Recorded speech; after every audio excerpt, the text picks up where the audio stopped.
Chapter 1. Angels Above Him. He lay in a puddle of his own blood. The basement was dark and dank. Frenzied soldiers, their wool uniforms soaked in sweat, carried freshly wounded men to any open space they could find. The world above exploded with sounds of whistling metal and pounding feet and the shouts of men in distress.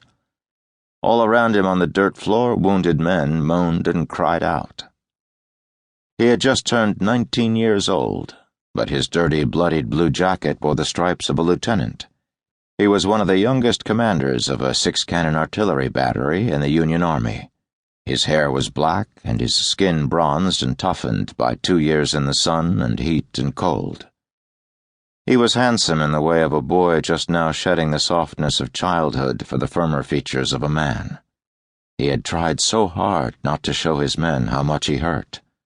Bayard Wilkeson did not want to die. That morning, July 1st, 1863, he and his men had awakened 12 miles away in the steamy dawn of a Maryland field. There had been a frantic 4-hour march to Gettysburg in the heat and mud, the last of it on a forced trot, as guns in the distance boomed and crackled louder with each step. Now he was lying in the basement of a poorhouse in a place called Gettysburg. He was frightened, but he did not want to show vulnerability to anyone. It had been his wish to fight in a battle that mattered, to test his training and courage, to make a name. But on this day there had not been a single second for contemplation. It had been an exhilarating, terrifying rush into the unknown for multitudes of men, including this young Bayard, this lieutenant of the Union Army. He drifted in and out of consciousness. When he was awake, the pain overcame him, and he could not stop from crying out. The noise above him was becoming even louder and more chaotic. Men shouted, hooves pounded, the boom of cannon was so close it sounded as if it was coming from inside his head. Soon there came an earth-shaking crescendo of arms just overhead. Then the disturbance eased and moved into the distance, like thunder fading into the heavens. The young lieutenant's pain intensified. Cries and groans were now the primary sounds. This was his world now.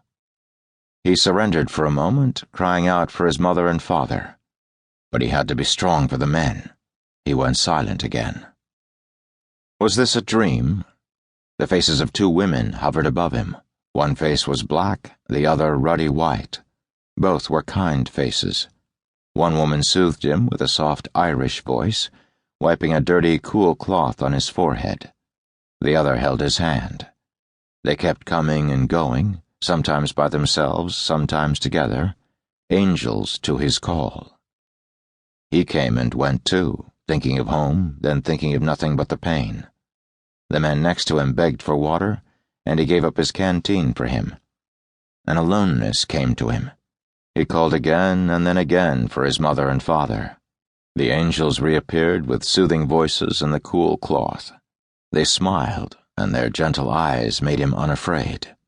He tried to smile back. Another face appeared, this one a man's, and their eyes briefly met.